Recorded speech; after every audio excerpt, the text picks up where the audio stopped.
Então Pedro, vá, começas tu. Ok, vamos fazê-lo. Caracóis ou termossos? Para mim é caracóis. Mas gosto das duas coisas. Eu também, mas gosto muito também de caracóis. De facto, é um prato. Mesmo sendo norte, e quando fui viver para Lisboa, comecei a gostar imenso de caracóis. Até lá não era apreciador. É que no norte não se come muito caracol. Não existe. Mas na região E sul tu sabes melhor do que ninguém. A minha é campo ou praia? Depende. Não sou homem de praia. Irrita-me profundamente estar na praia durante muito tempo sem fazer absolutamente nada. Não gosto de praia, gosto de mar. E há momentos que gosto do campo para relaxar, também sair da pressão, do stress que nós temos diariamente. Eu gosto da praia mais da altura em que estou nas planadas a olhar para o mar. Gosto do campo e gosto da praia só mais no aspecto social, mais de estar a conviver, mais de estar a tomar Final qualquer do coisa, dia, no final do Somerset. dia. Mas aqui tenho dúvidas entre campo ou praia.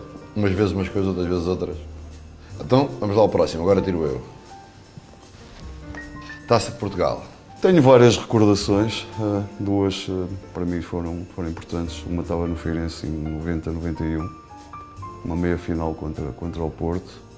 Na altura o Beira-Mar foi à final com o Porto. Eu tinha vindo inclusivamente de uma lesão, tinha sido operado 20 dias antes ao menisco e fui solicitado para jogar aquele jogo. Na altura o Beira-Mar foi à final com o Porto. Fizemos golo no prolongamento e praticamente na parte final o Porto, na altura, fez gol através de Stefan Pale e acabou por levar o jogo para o estado do Dragão e acabámos por perder 2-0. Esse foi um momento que esteve muito próximo de acontecer. Sempre associei a Taça de Portugal à festa. Para mim, quando era miúdo, era uma coisa que eu vivia sempre. Parece aquela altura de 20 e tal de maio, para ver a Taça de Portugal, era a Taça de Portugal e era a Taça dos Campeões Europeus. Enquanto miúdo, eram duas coisas que eu gostava muito de ver. Em termos de competição, tenho logo uma situação curiosa, que é, quando começo a treinar no Vila Franquense, fomos ao antigo Estádio das Antas e foi,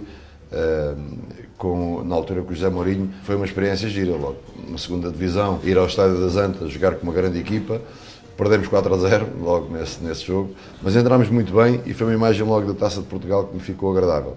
E depois, o pisar o Jamor enquanto treinador é sempre algo que nunca se esquece, é algo que fica nas nossas mentes. Porque ali é quase o repor da tranquilidade do final da época e que toda a gente vai em paz para casa, vai para as suas férias, para depois retomarmos novamente uma nova temporada.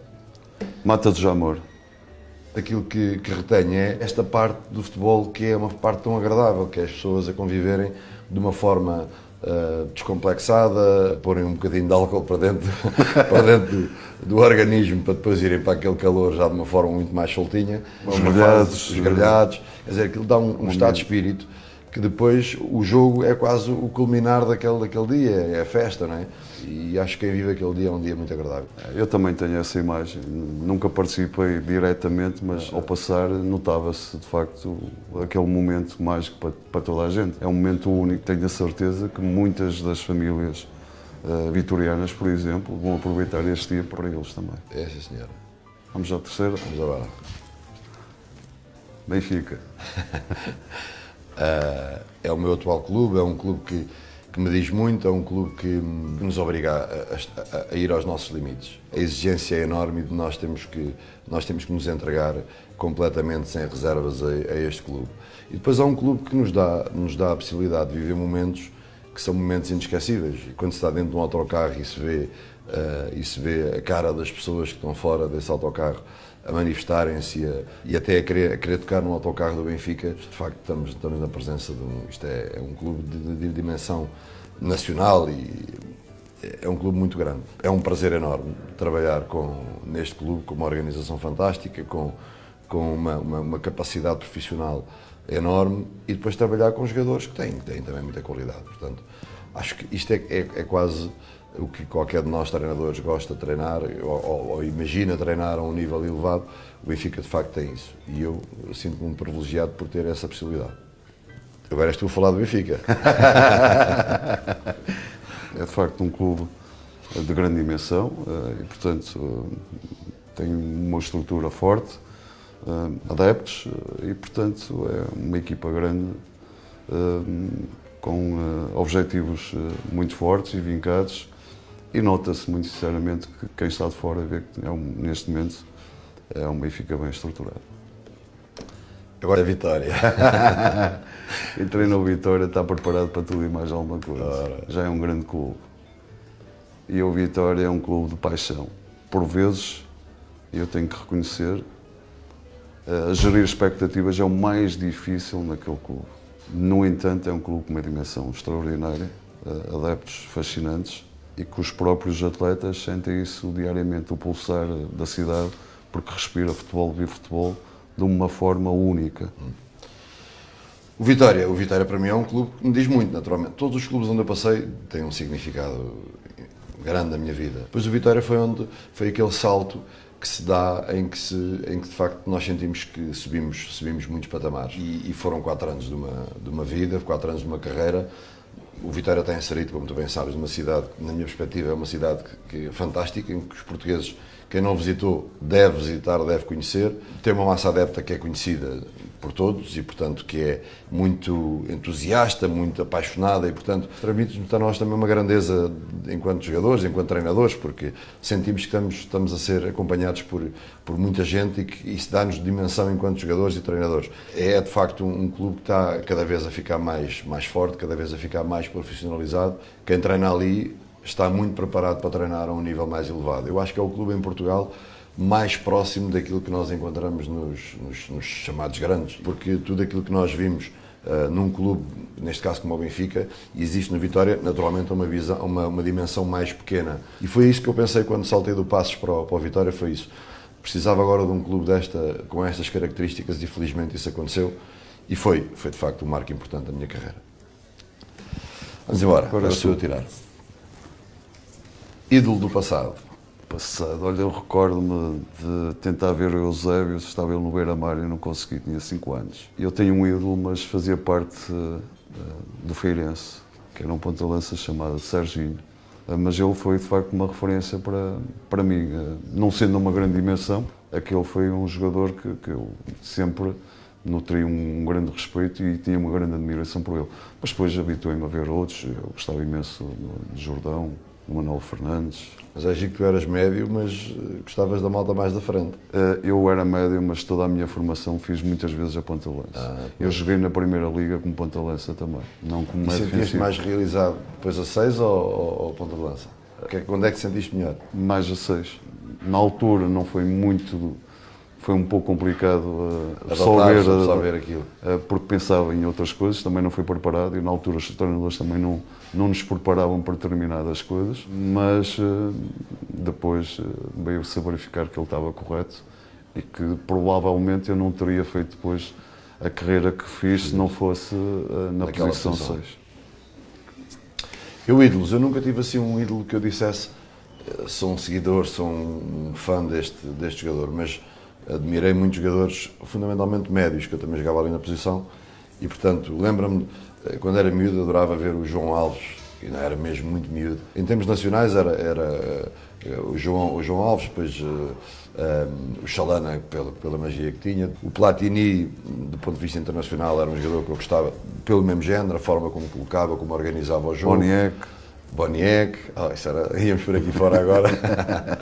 Mas o Platini, depois o Maradona, tinha qualquer coisa diferente, gostava muito, admirava muito.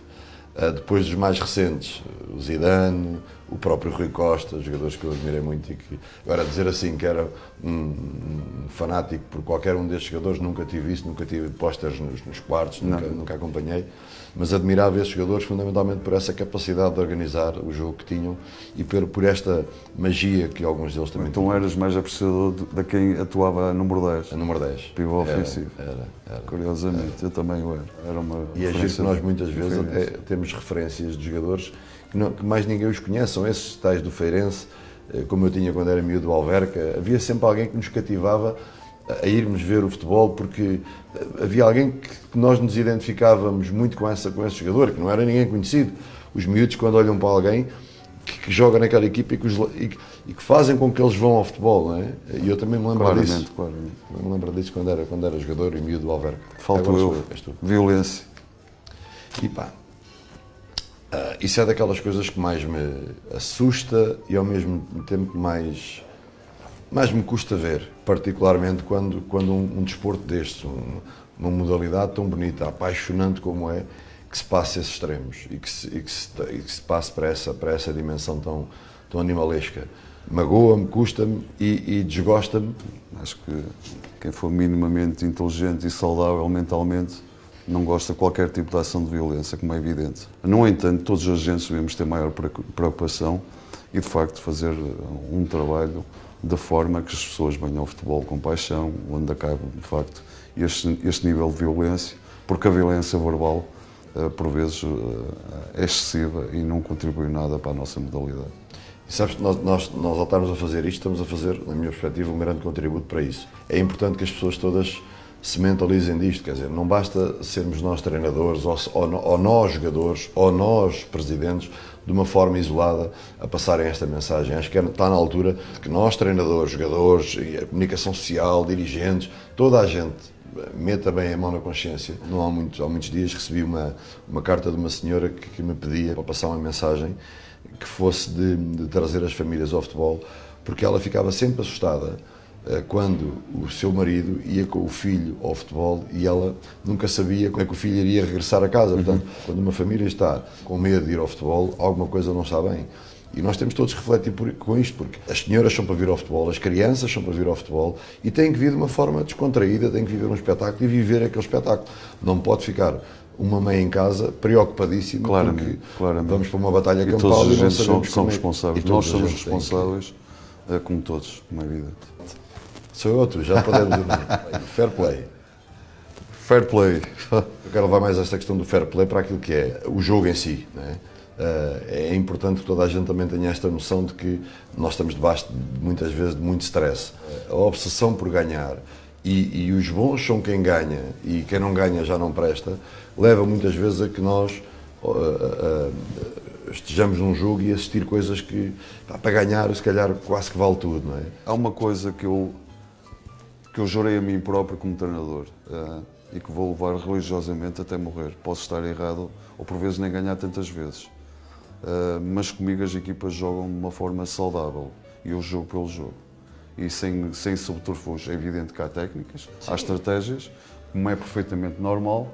Agora, o que é a essência? Nós retirarmos isso, porque aí também estamos a retirar público, estamos a retirar o que é o verdadeiro jogo. Isso eu não vou fazer nunca. Adeptos. Para cá. Adeptos. É quase para aquilo que nós jogamos, não é? No fundo, jogamos para nós próprios e depois jogamos para alguém que nos assiste. Não é? Fico abismado e fico triste quando olho para uma televisão e vejo uma bancada completamente vazia num estádio. Portanto, eu tenho o máximo respeito pelos adeptos, porque acho que há pessoas que muitas vezes passam dificuldades, às vezes para acompanhar as suas equipas, se calhar privam os seus familiares, não tenho dúvidas, privam de algumas coisas que gostariam de ter, e eu dou muito valor a isso. Diria mais, momentos em que nós vamos fora e não temos um bom resultado, ou então a nossa exibição não correspondeu àquilo que toda a gente estava à espera, aqui fico altamente sensibilizado com o facto de eles fazerem quilómetros e quilómetros, como tu disseste, muitos deles se calhar tirar a comida de casa para assistir e ver jogos de futebol e, portanto, sem os jogadores e sem os adeptos que estão ao mesmo nível para o futebol, acho que não faria sentido. Faria sentido. És tu, puxa daí. Isto. Balneário. É um sítio que nós sabemos que é um sítio quase sagrado. Deixamos entrar muito pouca gente, é um sítio muito especial, muito nosso. As relações que se estabelecem ali dentro são determinantes para o sucesso. E cada vez mais tenho essa convicção. Para mim, o balneário é a coisa mais importante. Como tu disseste bem, técnica, tática, psicológica, não faz sentido se nós não tivermos um grande balneário, um grupo de homens muito fortes. Daquilo. Muito fortes. Cada vez mais o futebol vai passar por isso. Há muitos clubes que têm boas equipas e depois não conseguem transportar isso para o campo porque não têm bons balneários. Para mim é a essência de tudo. Final do Euro 2016.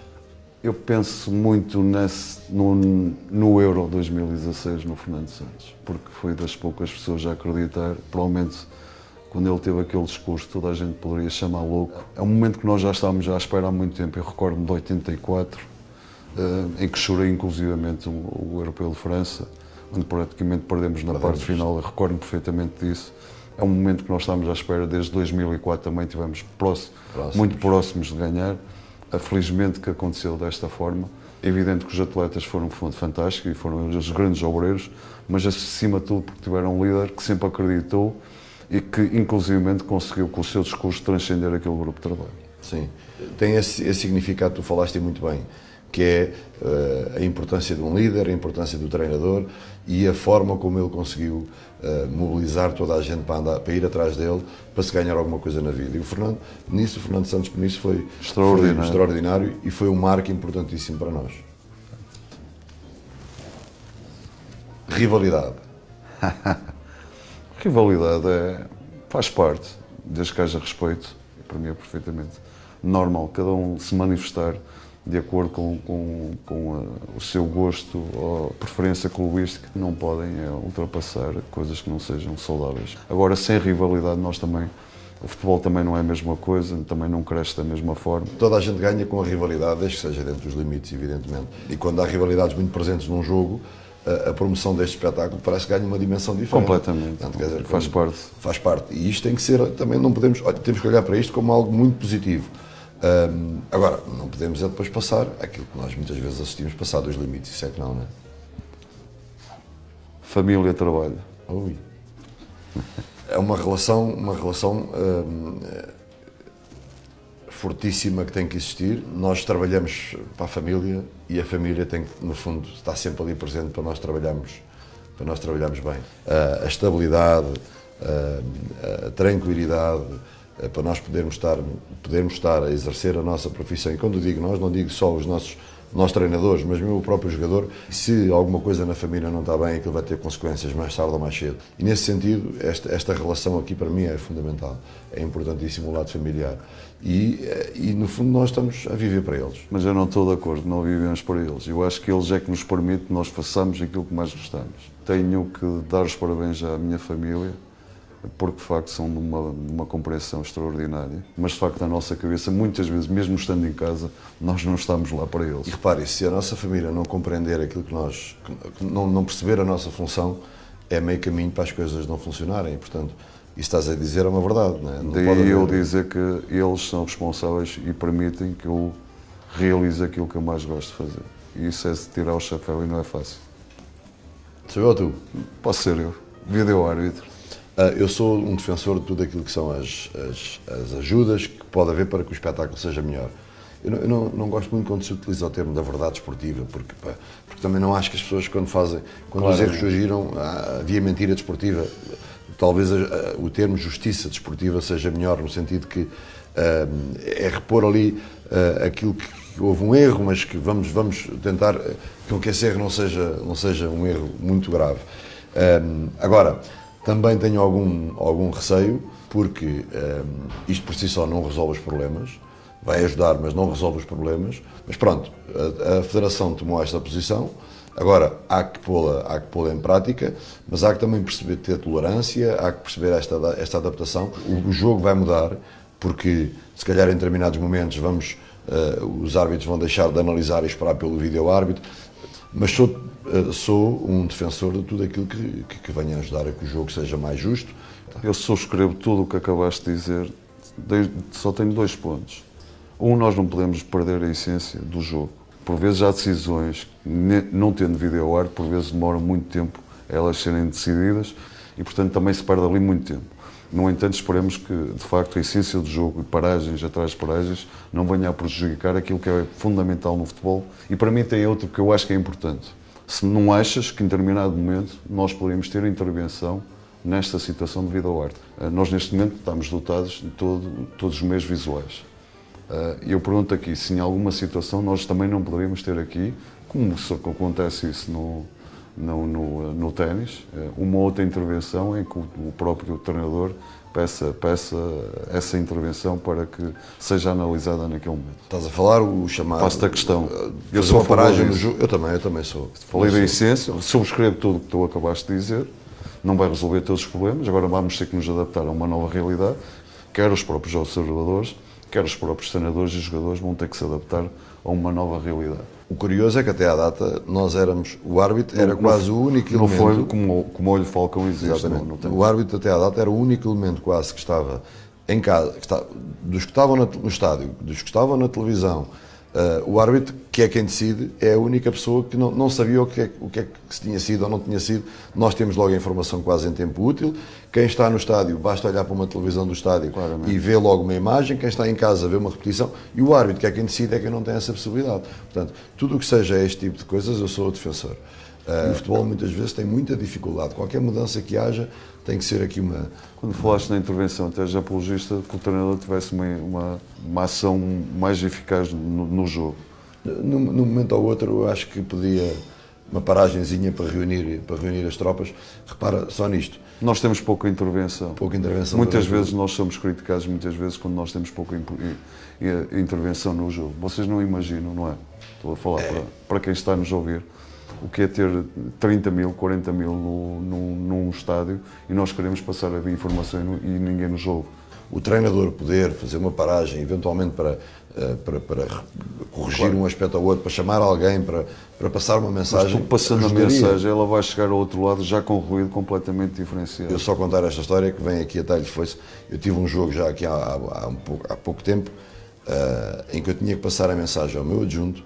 O meu adjunto tinha que passar a mensagem a um jogador que não falava português, nem inglês, nem francês, que entretanto tinha que passar a mensagem para um que estava lá dentro, que era um brasileiro, depois tinha que passar para um africano.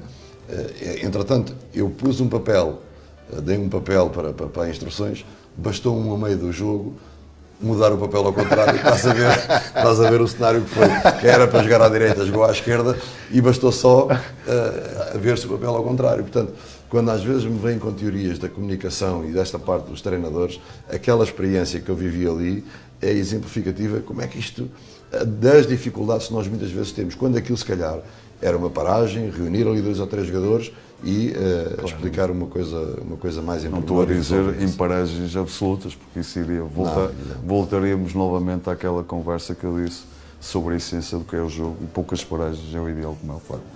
Mas se nós tivéssemos uma maior intervenção, ou um pouco mais de intervenção durante o jogo, iríamos melhorar o próprio O jogo ganhava com isso. E agora aqui o nosso novo herói, Salvador Sobral. Salvador, eu sou do tempo em que toda a gente parava para ver a Eurovisão, e portanto era onde a família se reunia em momentos extraordinários, e portanto era algo que eu acompanho já há muito tempo e que nós na altura participávamos imenso e estávamos à frente da televisão a ver e a torcer por aquilo. Infelizmente nos últimos anos nós perdemos um pouco isso, até a própria cultura do festival também perdeu essa essência. Sabes o que é que me apetece dizer daqui, Pedro? Que primeiro é este orgulho nacional, não é? É aquilo que mais salta à vista neste rapaz, benfiquista, mas que cantou de uma forma brilhante.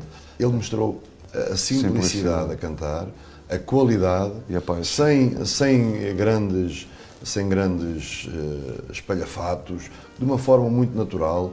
Há esta mensagem de qualidade, de humildade também que ele transmitiu. Isto acho que foi aquilo que mais me reteve neste troféu que ele ganhou. Está feito, não é? Penso que sim. Olha, não desejo sorte para... Não é com água e pronto. Não desejo sorte para domingo porque... Os próximos 2 jogos também não desejo sorte nenhuma. É isso mesmo. Pois é. Depois é a partir daí a gente... Ainda bem que estamos nas 2 finais seguintes. É verdade. Olha, parabéns pela época que tu fizeste. Igualmente. E agora, a maior sorte. Obrigado. Depois destes 2 jogos, a maior sorte. Obrigado para ti também.